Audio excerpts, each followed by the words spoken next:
राधे राधे दोस्तों, आज आप रसपान करेंगे आषाढ़ मास महात्म्य के 7वें अध्याय का, जिसमें जनस्थान तीर्थ भानु तीर्थ और अरुणा वरुणा की संगम की महिमा का वर्णन है। क्या आपने इससे पहले अरुणा और वरुणा के संगम के बारे में सुना है?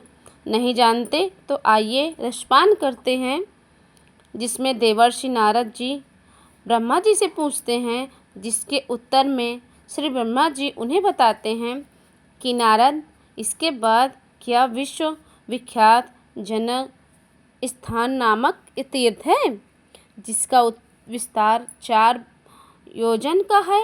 वे स्मरण मात्र मनुष्यों को मुक्ति देने वाला है। पूर्व काल की बात है, वैवस्वत मनु के वंश में जनक नाम से प्रसिद्ध एक राजा हुए।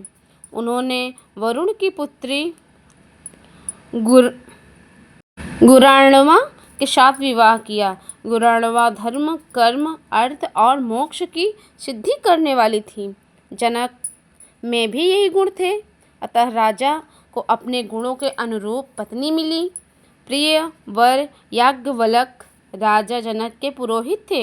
एक दिन राजा ने उनसे पुरोहित से पूछा, श्रेष्ठ बड़े बड़े मुनियों ने यही निर्णय किया कि भोग और मोक्ष दोनों ही श्रेष्ठ हैं। अंतर बस इतना है कि भोग अंत में विरस हो जाता है और मुक्ति निरस एवं विकार है, अतः भोग में ही मुक्ति की श्रेष्ठ माना गया है। आप बताएं कि योग से मुक्ति की प्राप्ति कैसे होती है? यह सब प्रकार की अन्य शक्तियों का त्याग करने से जो मुक्ति प्राप्त होती है वो तो अत्यंत दुखसार है।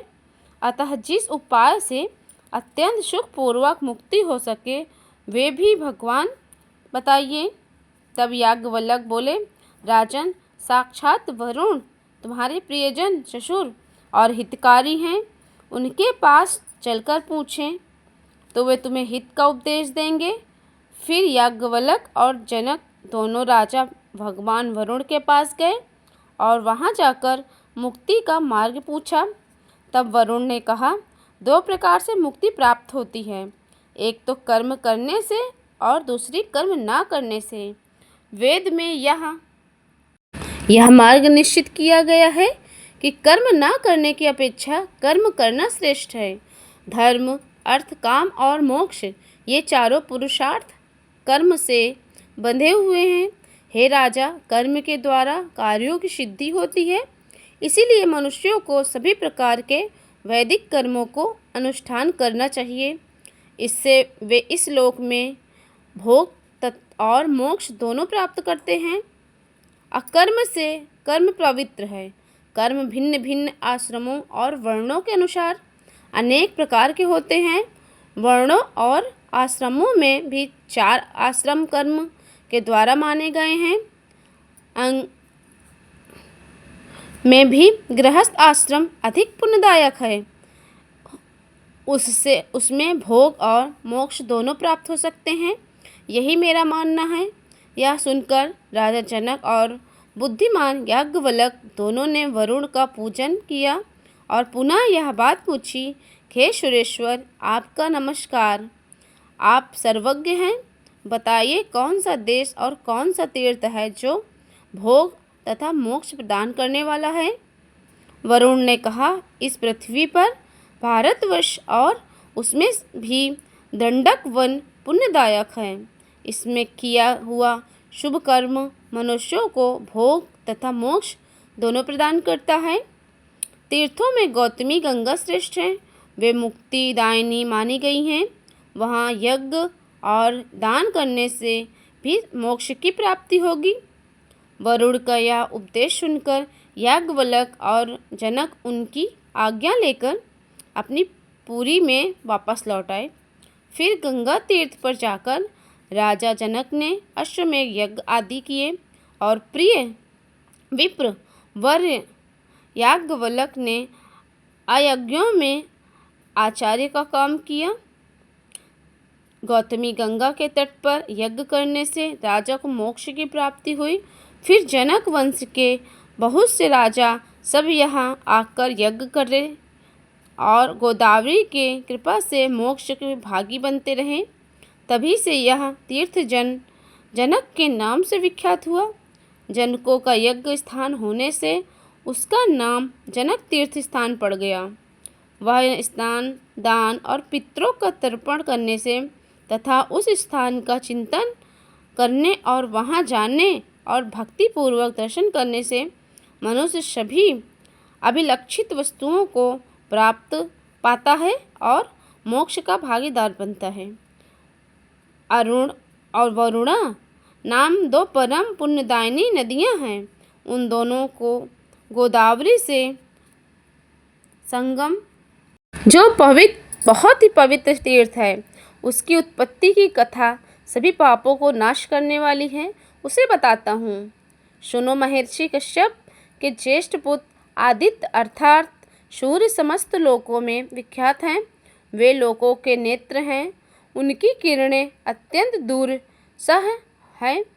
भगवान सूर्य के रथ में 7 घोड़े जुड़े हुए हैं। भगवान सूर्य संपूर्ण लोकों द्वारा पूजित हैं। उनकी पत्नी का नाम उषा है।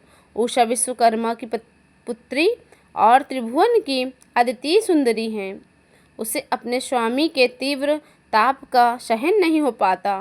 वे सदा इसी चिंता में पड़ी रहती थी कि मुझे क्या करना चाहिए। उषा के 2 बुद्धिमान पुत्र थे, वे वशचत और मनु। यम और एक कन्या भी थी जो परम पवित्र यमुना नदी के रूप में विख्यात हुई। एक दिन उषा ने अपनी ही समान एक रूप वाली एक छाया उत्पन्न की और उससे कहा कि तू मेरी ही जैसी होकर मेरी आज्ञा से पति की सेवा और मेरे पुत्रों का पालन कर। मैं जब तक लौट कर ना आऊँ तब तक यह तुम ही पति की प्रियासी बनकर रहो। ये रहस्य किसी को भी मत बताना, मेरी संतानों को भी नहीं, ये भेद प्रकट न हो पाए। छाया ने बहुत अच्छा कहकर उषा की बात स्वीकार कर ली और उषा अपने घर से निकल गई। उसने तपस्या करने के लिए उत्तर गुरु नामक देश में प्रस्थान किया। वहां पहुंचकर उसने घोड़ी का रूप धारण करके बड़ी कठिन तपस्या प्रारंभ कर दी। जब सूर्य देव को इस बात का पता चला तब वे भी घोड़े का रूप धारण करके उनके पास आए। पतिव्रता उषा पर पुरुष की आशंका से भांपकर भारतवर्ष में गौतमी के तट पर आई। वहां उसका पति के साथ समागम हुआ जिसमें अश्विन कुमारों की उत्पत्ति हुई। वे स्थान अश्वतीर्थ, भानुतीर्थ और पंचवती नाम के तीर्थ से विख्यात हुआ। तापी और यमुना दोनों सूर्य की कन्याएं थीं। वे गौतमी तट पर अपने पिता से मिलने के लिए वरुणा नामक नदियों के रूप में आई थीं। उन दोनों को जहाँ गंगा से संगम हुआ वह बहुत उत्तम तीर्थ है। इसमें भिन्न भिन्न देवताओं और तीर्थों का पृथक पृथक समागम हुआ। उक्त संगम में 27,000 तीर्थों का समुदाय है। वहाँ किया हुआ स्नान अक्षय पुण्य प्रदान करता है। नारद उस तीर्थ के स्मरण कीर्तन और स्वर्ण से मनुष्य सभी पापों से मुक्त होकर धर्मवान और सुखी हो जाता है। श्री ब्रह्मा जी कहते हैं, नारद, गरुड़ नामक तीर्थ विघ्नों की शक्ति शांति करने वाला है। उसके प्रभाव का भी वर्णन करता हूँ, ध्यान देकर सुनो। शेषनाग के एक महाबली पुत्र था जो मणिनाग के नाम से प्रसिद्ध था। उसे सदा गरुड़ का भय बना रहता था।